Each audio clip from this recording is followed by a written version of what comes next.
coming from absolutely nothing, single mother, struggling, major struggles, ADHD, kicked out of school, being told you're not good enough, the whole 9 yards, to just turning that shit around. I mean, you make me want to cry, so I'm not going to cry on this. I opened up Compass Westchester, one of the first agents, and that was 6 years ago. And then we opened up Connecticut, and then I decided to focus just on Stamford. You're number one now? I am number one in 3 years of selling in one market. And how does that feel? Pretty insane. It's surreal. I remember Bob and I doing the numbers and saying, it's $1 billion, it's the second largest city in Connecticut, just to put this in perspective. Yeah. Bridgeport is the first, Stamford is the second. We're 56 minutes from New York City. It's got from the sleepy north all the way to bustling downtown, all the way to water, the sound, and it's beautiful. So it's $1 billion real estate industry, right, that trades there a year. For us to take the sales volume, it speaks volumes. It's just, you know where I came from. I think the people who are most proud are my children, although they don't say it all the time. How do they show you that they're proud? How do you know? I'll post something in Hunter, who's my oldest, and he's graduating with a master's at Tulane, which is insane that a child of mine is, and my other daughter just graduated at Ohio State. He'll repost something, he'll be like, that's my mom, or good job. It's hard because kids don't want to tell you that, like, you're amazing. Walking into places that their friends work, see you everywhere. You're on social media and you're doing so great. That's a great feeling. Let's go back to humble beginnings. Right. Did you ever think that you would become the person that you became? Oh God, no. I have severe ADHD. Through yoga, meditation, I've been able to handle it, to cope with it.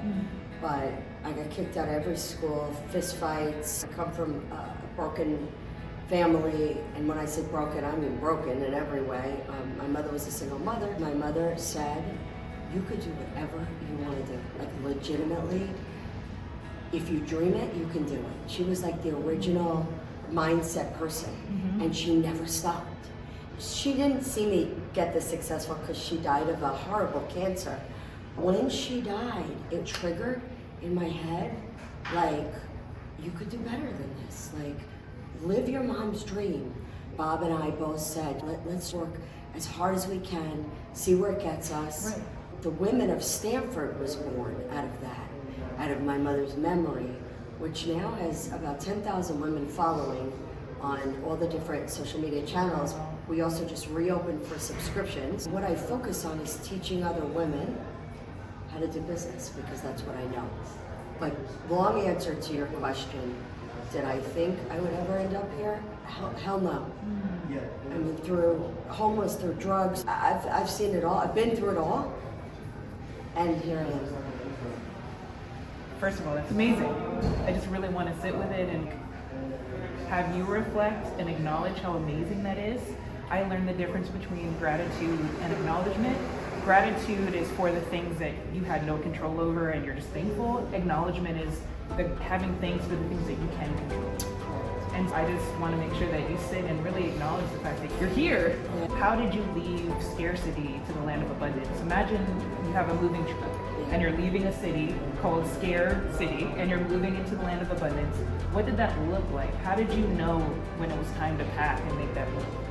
I think when you're a drug addict and you hit rock bottom, I hit a mental rock bottom.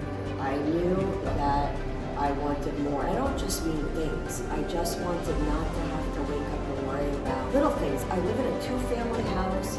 My husband would say, this is true, I'm very careful about what I spend and where I put my energy. Of course. Both money-wise, and so I think on that moving truck, I was just exhausted. It was time to just pack up, suit up, and show up and learn as much as I possibly could and lean in.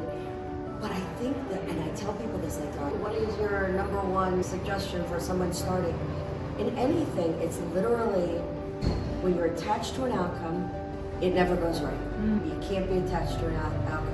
You have to help other people climb the ladder, and you have to genuinely do it, and do it with a purpose. Your heart has to be in the right place, because I actually want to help people.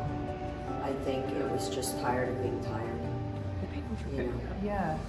What is one thing you had to unlearn to just start that? My mother she was a wonderful woman. My sister and I say this all the time. My sisters are both uber successful. She wasn't a very nice woman.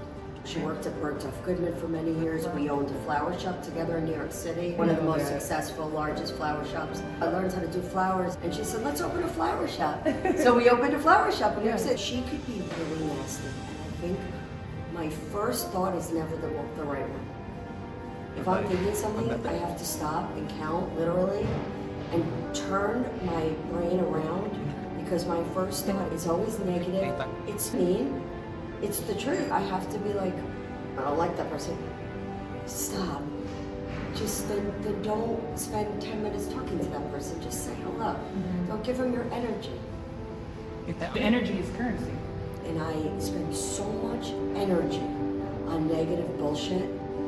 Or you come out of it, you go, oh my God, just 15 minutes giving that guy my brain power. Right. What happened there when I could have been making money? Right. So I think that's the number one thing. My first thought's never the right thought. To pivot and now going to physical real estate. What is the number one mistake first-time home buyers make? So we're seeing a lot of first-time home buyers. Unfortunately, it's a market where the bar is set much higher than when I was a first-time home buyer.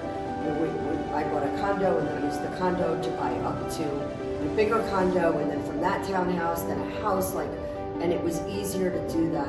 I think. And eventually apartments. Right? And then eventually apartments and buildings. Yeah. But I think the main thing is, don't be afraid of the rate right now. And I know people, you date the rate, marry the house. I think, and you're not going to get every single thing on your list right now, but what's important is having that home and the equity. The home is really where your heart and your family is. It doesn't have to be what the Joneses think it has to be. So when you're looking at a place, people start off with, okay, this is what I can afford monthly, and that's a great concept. However, that's going to change. Your taxes are going to change. You're in a condo, making an assessment. So my first thing is, you have to talk to a bank. If you don't talk to a bank and back into what you can really afford, whether it goes up a little, down a little, whatever it is, I never tell people to spend their max on a house. Like, back off a little bit. Your first house. And then a lot of people ask me, to keep this, to rent it, how far do you live? How handy are you when something breaks? Do you have vendors? Do you have a slew of vendors around you that you can call on? Because otherwise you're a landlord. And it's not as glamorous as you think it's going to be. A toilet breaks, it's not glamorous. Another thing is that people can break a lease like nobody's business.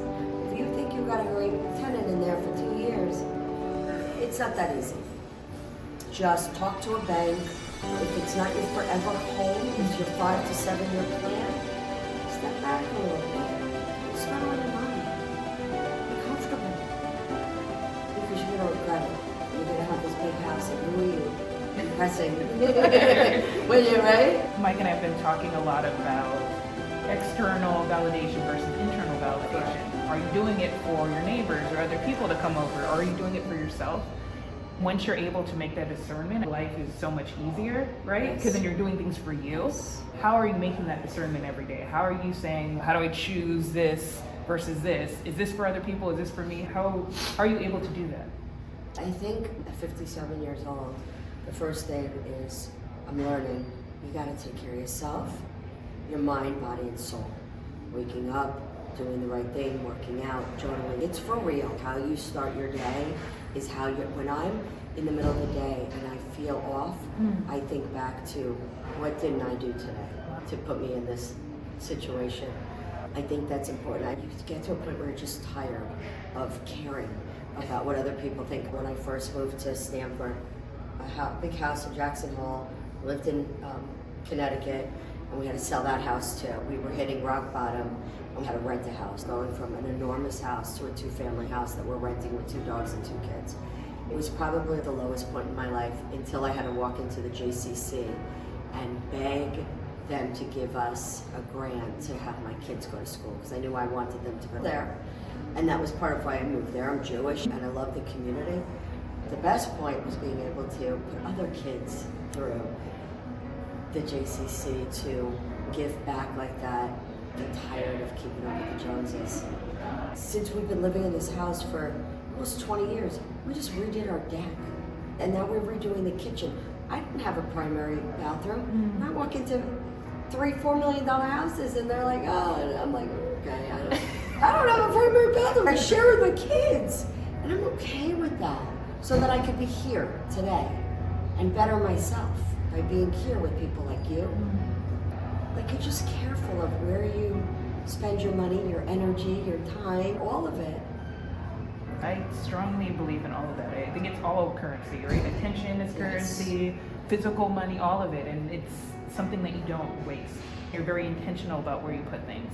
My last question for you is, how important is it to rent the belief in yourself from other people until you own it for yourself? Fake it till you make it. I know you a long time. Are you ever in a place and you're like, wow, how did I get here? All the time. Like, right here. I know. I cry because you and I have gone through hell and back together. We have. We've known each other for a very long time. You just fake it till you make it. Your mindset is everything. I lost 25 pounds in probably 40 days. I was on a certain diet and I did that. I never thought I could do it, but I was just like, I could definitely do this. I could definitely do this. Your mindset is everything. If you walk into a situation knowing that you can do it, if it doesn't happen, it was not meant to be. If you don't get that listing, if you don't get that house, it wasn't meant to be, and something better is coming right down the pipeline. I say it so much, they believe me. I call them up, I immediately say, I'm sorry, I have bad news. We didn't get the house, but that's okay because it wasn't your house. And they believe it because I believe it. Get your mind right and everything else follows. I love that. I love that. I'm just happy for you. And for us to be friends this long and to be having these conversations. Did we meet in DC?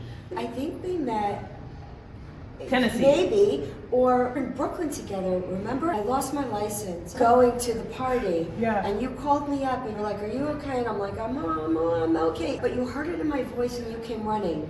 Then I paid it forward with Salo, who got Bell's palsy at a retreat.